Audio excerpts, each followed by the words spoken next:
Ibu bapak dan saudara-saudari yang terkasih, berkah dalam. Sebagai seorang Kristiani, kita patut bersyukur atas setiap pengalaman hidup yang boleh kita terima, baik itu menyenangkan, menyedihkan, maupun mengecewakan, karena pengalaman adalah rahmat. Hari ini Tuhan Yesus mengajak kita untuk berjuang memilih jalan yang tepat. Pastinya Yesus ingin agar kita tidak salah pilih, karena senyatanya Tuhan Yesuslah satu-satunya jalan kepada Bapa dan tidak ada jalan lain. Seringkali kita memilih jalan kenyamanan daripada harus berjuang dan berkorban. Ketika kita memperjuangkan suatu kebenaran, pastinya akan menyesakkan. Tetapi kalau berani memilih jalan yang sesak, yang tidak favorit, tidak disukai banyak orang, kita akan mendapatkan kelegaan dan kehidupan.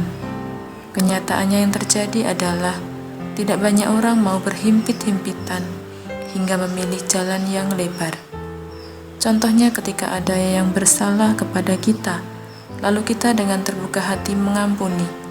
Tentunya keputusan ini memerlukan perjuangan, karena secara manusiawi, ketika kita merasa disakiti, akan menimbulkan pengalaman yang tidak menyenangkan.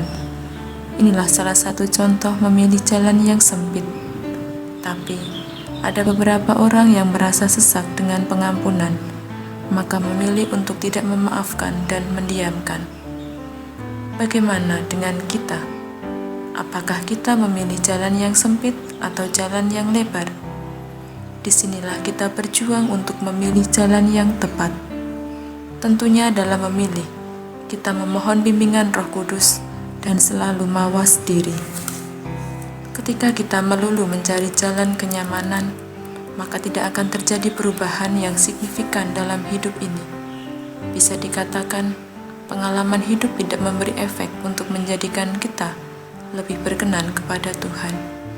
Biasanya perubahan akan menyesakkan pada awalnya, tetapi akan berakhir kepada keselamatan. Itu sebabnya banyak orang tidak mau berubah karena tidak mau berjuang. Yang terjadi ketika mengalami keputusasaan atau pengalaman jatuh dalam masalah yang berat, akan memilih jalan pintasan. Marilah kita menjadi orang beriman yang selalu siap berjuang, memilih jalan yang tepat. Beriman bukan hanya rumusan dalam kata-kata bahwa saya percaya kepada Tuhan, tetapi menjadi mawas diri dan berjaga-jaga terhadap godaan yang tidak lagi tampil dalam wajah musuh, tetapi hadir dalam wajah sebagai sahabat yang senantiasa mengancam kita. Melalui gaya hidup, kelekatan harta duniawi, tawaran-tawaran dunia yang membuat kita jauh dari Tuhan. Beranikah kita melawan godaan itu? Memang tidak dapat dipungkiri bahwa godaan-godaan duniawi menawarkan pintu yang sangat lebar dan mudah dimasuki karena tidak memerlukan perjuangan. Tetapi pintu itu menyesatkan dan menghancurkan. Marilah kita sadar dan berjuang melalui pintu yang sempit, karena Tuhan menghargai air mata, keringat, perjuangan, pengalaman kita. Jika kita memilih untuk melewati jalan yang sempit, kita akan menemukan kemuliaan dan kebahagiaan bersama Tuhan karena kita tidak salah pilih.